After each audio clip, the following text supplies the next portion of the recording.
جو لوگ بدنظری کرتے ہیں، غیر محرم عورتوں کی طرف دیکھتے ہیں اور وہ لوگ یہ چاہتے ہیں کہ یار کوئی ایسا طریقہ بتاؤ کہ جس سے ہم بدنظری نہ کریں، غیر محرم عورتوں کی طرف نہ دیکھیں، لیکن ہم بہت چاہتے ہیں کہ نہ دیکھیں پھر بھی ہم سے بدنظری ہو جاتی ہے، یار کوئی ایسا طریقہ بتاؤ کہ جس سے ہم بدنظری نہ کریں، عورتوں کی طرف نہ دیکھیں۔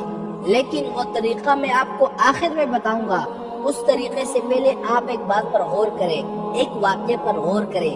جب آپ اس واقعے کو سنو گے تو آپ بدنظری کرنا خود بخود چھوڑ دو گے۔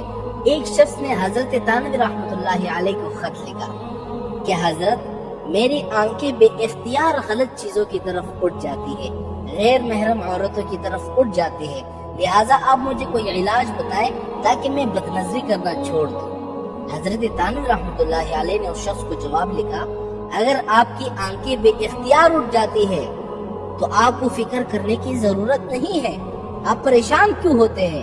اٹھنے دیں، اگر بے اختیار اٹھتی ہے تو آپ اس کو اٹھنے دو، کیونکہ غیر اختیاری کام پر کوئی گناہ نہیں ہوتا۔ اس جواب سے اس شخص کو احساس ہوا کہ میں نے غلط بیانی کی ہے، بے اختیار آنکھیں نہیں اٹھتی بلکہ اختیار سے ہی اٹھتی ہے۔ لہٰذا دوسرا خط اس شخص نے لکھا کہ حضرت بے اختیار تو نہیں اٹھتی، اختیار سے ہی اٹھتی ہے، لیکن نگاہ اٹھنے کے بعد نیچے کرنے کی طاقت میں نہیں پاتا۔ جب بھی میں نظری کرنے لگ جاتا ہوں پھر میں اپنی آنکھیں نیچے نہیں کر سکتا۔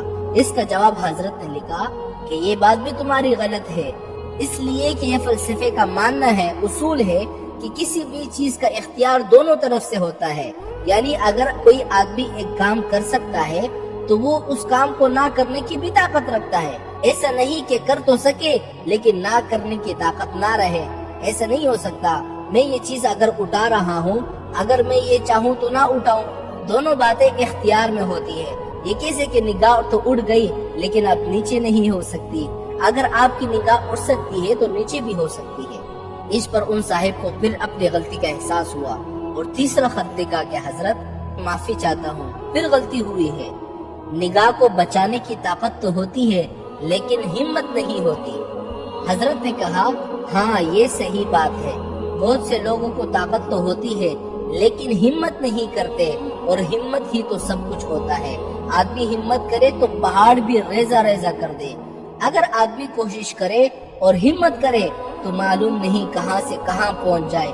یہ ہمت ہی تو ہے کہ آج پوری دنیا کہاں سے کہاں پہنچی ہوئی ہے۔ اگر ہمت نہ کرتے تو یہ دنیا یہاں تک کیسے پہنچتی اور اس کے اندر اتنی تبدیلی کہاں سے آتی؟ تو ہمت سے بہت کچھ ہوتا ہے۔ تو خیر حضرت نے ان کو لکھا کہ آپ کی اصل بیماری ہمت میں کمی ہے۔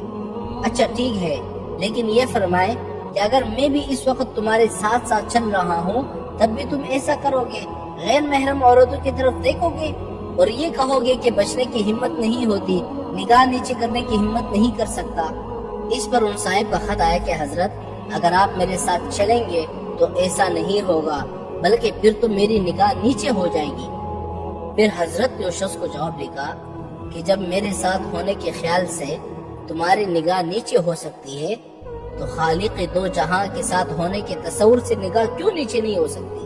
تم یہ سوچو کہ اللہ میرے ساتھ ہے، اللہ مجھے دیکھ رہا ہے، پھر تمہاری نگاہ اوپر کیسے اٹھ سکتی ہے؟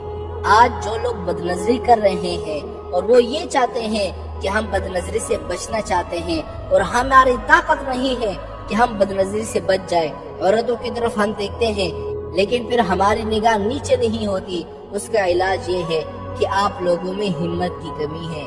آپ ہمت تو کریں، ہمت کریں کہ ہم غیر محرم عورتوں کی طرف نہیں دیکھیں گے۔ آپ ہمت کر کے دیکھیں، جب آپ ہمت کریں گے تو کام ہوگا، جب ہمت ہی نہیں کریں گے تو آپ بدنظری سے کیسے بچیں گے؟ تو یہ وہ علاج ہے بدنظری سے بچنے کا۔ ہم لوگوں میں صرف ہمت کی کمی ہے، اگر ہم ہمت کریں گے تو بدنظری سے بچ جائیں گے۔